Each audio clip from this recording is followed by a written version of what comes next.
আসসালামু আলাইকুম রহমতুল্লাহি ওয়া বারাকাতুহু। আশা করি সবাই ভালো আছেন, সুস্থ আছেন এবং সেফ আছেন। তো অনেক দিন কালকে একটা ভিডিও দিয়েছিলাম, ভিডিওর ভিতরে বলছিলাম যে এখন কিন্তু বৃষ্টির সিজন চলতেছে। পরশুদিন পুরো রাত বৃষ্টি হয়েছে, কালকে পুরো দিন রাত বৃষ্টি হয়েছে এবং আজকেও বৃষ্টি হচ্ছে। বিভিন্ন জায়গায় দেখছি যে বন্যা হইতেছে। যারা হেল্প করতে পারবেন ইনশাআল্লাহ, চেষ্টা করবেন সবাইকে ফেনীতে যাতে হেল্প করার জন্য। ওখানে পুরো বন্যা হয়ে গেছে, প্রত্যেকবারই বন্যা হয়ে যায় ওই জায়গায়। তো আজকে মেন টপিকে আসি, সেটা হচ্ছে যে আজকে যে বিষয়টা নিয়ে ভিডিও বানাচ্ছি সেটা হচ্ছে যে আমরা জানি সকালবেলা অনেক রাত্রেবেলা অনেক বেশি টেম্পারেচার নিচে চলে যায়। যেমন কালকে আমি লাস্ট দেখছিলাম 25-26 এরকম। আজকে যদি দেখি, আজকে এখন চলতেছে 27, ঠিক আছে। তো এখন টেম্পারেচার চলতেছে 27। তো 27 মানে কিন্তু মোটামুটি ভালোই ঠান্ডা, ঠিক আছে। আমি পুরো দিন বৃষ্টি চলতেছে। তো এই টাইমটাতে আপনারা কী করবেন, সেটা হচ্ছে যে আপনাকে পাখিদেরকে সুস্থ রাখার জন্য, যাতে আপনাদের পাখি ঝিমায়, আপনার পাখিতে ঠান্ডা না লাগে, ওটার জন্য যেই কাজগুলো করতে পারেন সেটা হচ্ছে যে প্রথম কাজটা রাত্রেবেলা পানি বের করে রাখবেন। এবং সকালবেলা যেটা করবেন সেটা হচ্ছে যে আদা, এখন একটু আগে দেখতে পাইছেন যে আমি আদা কুচি করছি, ঠিক আছে। তো আদা কুচি করছি এই কারণে, সেটা হচ্ছে যে আমি ক্রসিংটা আপনাদেরকে দেখাই। ঠান্ডা লেগে গেছে। এই যে দেখতে পাইতেছেন, এখানে আমি আদা কুচি করে নিছি। এখানে একটা মগ, ঠিক আছে। দাঁড়ান একটা মিনিট। এই যে মগটা। এখন যেটা করব সেটা হচ্ছে যে এই আদা কুচিগুলা, ঠিক আছে, এই যে আদা কুচিগুলো আমি করছিলাম, ঠিক আছে, এই আদা কুচিগুলো এখানে দিয়ে দেব। আদা কুচিটাকে এখানে দিয়ে দিছি, ঠিক আছে। এখানে আমি একটু কিছুক্ষণ আগে গরম পানি করে আনছি।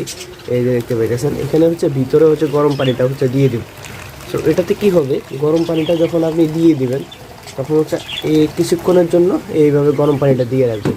তাহলে কি হবে, গরম পানিটা আদার সাথে আদার যে নির্যাসটা বা যে রসটা, ওটা গরম পানি বের করে নিয়ে আসবে এবং পানির সাথে মিশিয়ে দিবে। তো এটাতে কী হবে, আপনার যখন আপনি মোটামুটি দেখবেন যে হয়ে গেছে, 5 মিনিটের মতো বা 2-3 মিনিটের মতো অপেক্ষা করবেন গরম পানিটা দিয়ে। তার পরবর্তীতে তাদেরকে এই যে আস্তে আস্তে দেখবেন যে গরম পানিটা ওটা যেই রসগুলা ওটা বের করে নিয়ে আসবে আদা থেকে। যেটা করবে সেটা যে আরও কিছু পানি এটাতে মিক্স করবে, এই যে মগে ঠান্ডা পানি যাতে টেম্পারেচার যাতে মেনটেন থাকে, এবং তার পরবর্তীতে পাখিকে দিয়ে দিবে। এখন একটা কথা বলি, সেটা যে আমি এটা কেন করবো, এটা উপকারিতাই অবশ্যই এটা জানতে হবে, না হলে তো আমি গিয়ে কোনো লাভ হবে না, ঠিক আছে। জেনে খাওয়ানোটা অনেক বেশি উপকার, ঠিক আছে। কারণ নিজেরও একটা জ্ঞান অর্জন করাটা অনেক জরুরি। সেটা যে 1 নাম্বার তাদের পাখিদের রোগ প্রতিরোধ ক্ষমতাটা অনেক বেশি বৃদ্ধি পাবে, ঠিক আছে। 2 নাম্বার যেটা কাজ হবে, তাদের হজম শক্তি বৃদ্ধি করবে, ঠিক আছে। তো অবশ্যই হজম শক্তি, গ্যাস হইলে বা অনেকে দেখবে যে পায়খানা আর হইতেছে না, তাদের ক্ষেত্রে আদা জিনিসটা অনেক ভালো কাজ করে। তাদের হজম শক্তিটা বৃদ্ধি করবে। অবশ্যই হজম শক্তি অনেক বেশি বৃদ্ধি হয়, কারণ এটা একটা প্রাকৃতিক ভেষজ, যেটার মাধ্যমে হজম শক্তি অবশ্যই বৃদ্ধি করবে।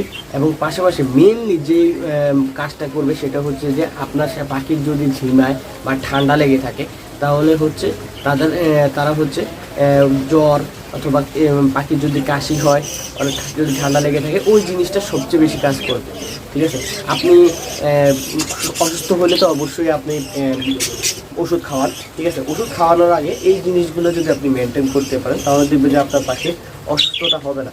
তো যদি আগেই সেফটি নিয়ে থাকেন, তাহলে অবশ্যই কিন্তু আপনি সেফ থাকবেন, আপনার পাখি সেফ থাকবে এবং ভালো থাকবে। এই বৃষ্টির সময় কিন্তু প্রচুর পাখি আছে যারা মারা যাচ্ছে, প্রচুর পাখি এখন ঝিমাচ্ছে, পরবর্তীতে হাই অ্যান্টিবায়োটিক বা বড় অনেক মেডিসিন ব্যবহার করার কারণে পরবর্তীতে তার রোগ প্রতিরোধ ক্ষমতাটা কমে যাচ্ছে। তো এই জিনিসটা অবশ্যই করা উচিত। এবং এইভাবে প্রতিদিন সপ্তাহে 1 দিন আপনি তাদেরকে পানি খাওয়ায়, এভাবে যদি তৈরি করে ওই পানিটা দিতে পারেন, তাহলে তাদের রোগ প্রতিরোধ ক্ষমতা ভালো থাকবে এবং তারা সুস্থ থাকবে। Thank you so much for watching, thank you so much for love support. আল্লাহ হাফেজ।